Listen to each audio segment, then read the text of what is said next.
Hey everybody, welcome to Everything's Plastic. Today we have another McFarlane DC Multiverse Batman review. This is actually an older figure. I started collecting McFarlane a few months ago. I'm going on a rampage, going back, trying to hunt down all the older Batmans. So I picked this one up the other day. Older figure or not, may as well do a review. This Batman is from Batman Detective Comics number 1000. I'm going to start work on the back here. Definitely going to cut this piece out and hang on to that before I throw away the box. Some other figures down here in the line. On the side, we just have Batman, barcode, and all that good stuff. Nothing with dust on the top. That's it for packaging. Let's crack this guy open, and we'll be right back. Alright, so we have this guy outside of the package for accessories. He comes with this scrap note on. A little bit of detail on that one. And obviously this one's already been fired off. We can see the little batting on the end there, which is pretty cool. We have these awesome bases. I say it every review, but I know some of you guys don't like these. I can respect any company that offers a base with their figure.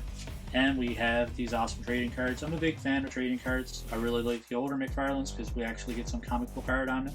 The newer ones just have a picture of the actual figure with a little design in the background. There's a little read up on the back if you guys want to pause now and read it.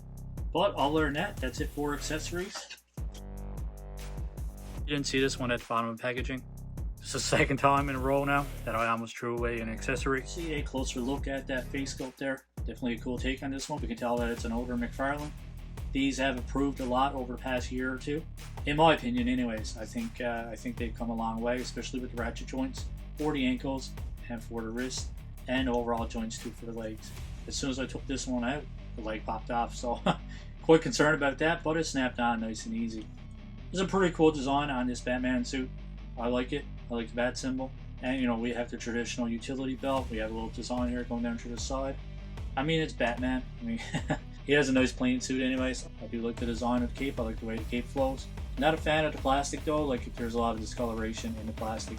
I know its cape's supposed to be black, but it has this bluish tint to it. I don't know if it'll show up that way on the camera or not. Also, the black is not like a dark black. Onto his back here. Everything's plain under there, everything's painted.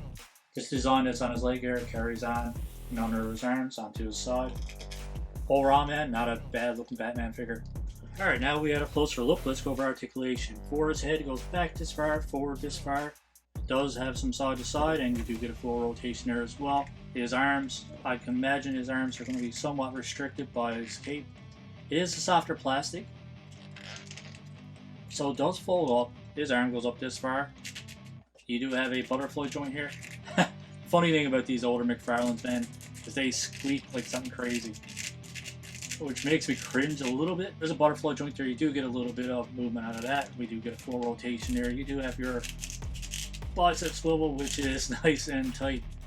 We do have pinless double jointed elbows as well, which we get a pretty decent range of motion out of that.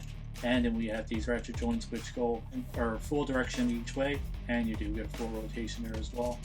We do have a ball joint there at his torso, so that goes back this far, forward this far, side to side, and you do get a full rotation. Quite tight, but there is another ball joint down here at his waist. You do get a full rotation there as well, and you get some side to side, so it's a little bit extra movement there. Goes back this far, forward this far. For his legs go out this far. I gotta take my time with this one because this one likes to pop out of place, but it comes out to a complete split.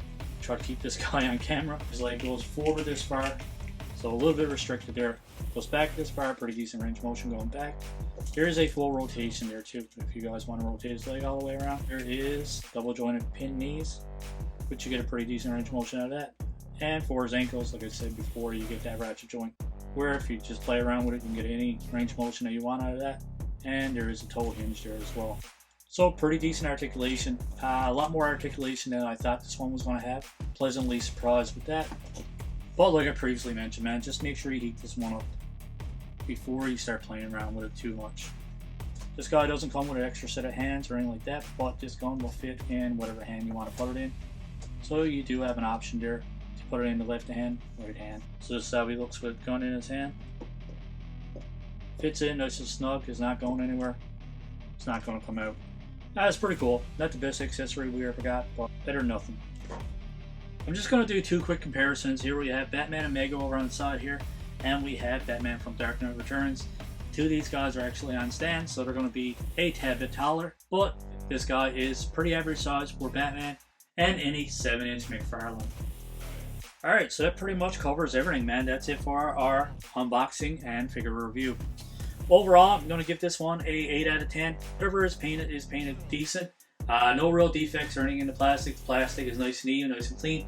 Little bit of discoloration in the cape, which is pretty common with McFarlane's, Marvel Legends, and all that good stuff. Anytime there's a solid big chunk of plastic, big piece of plastic, we're bound to see some discoloration. I really wish I could do customs because I like to put a little bit of flat black on this one just to make the cape a little bit more even. Same thing with his gloves and his boots and everything else. I wish the plastic was a little bit darker, a little bit more black. The light pops off from time to time, but I think I got it on pretty good there now.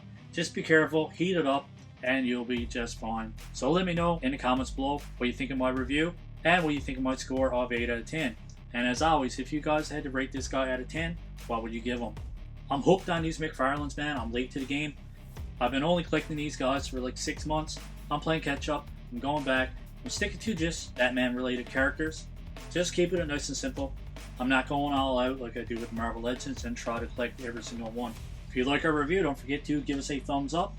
And that subscribe button is there as well if you guys want to subscribe to the channel. As always, I want to thank you guys for taking the time out of your day to watch our reviews. And we hope to see you on the next one. Keep collecting and stay safe.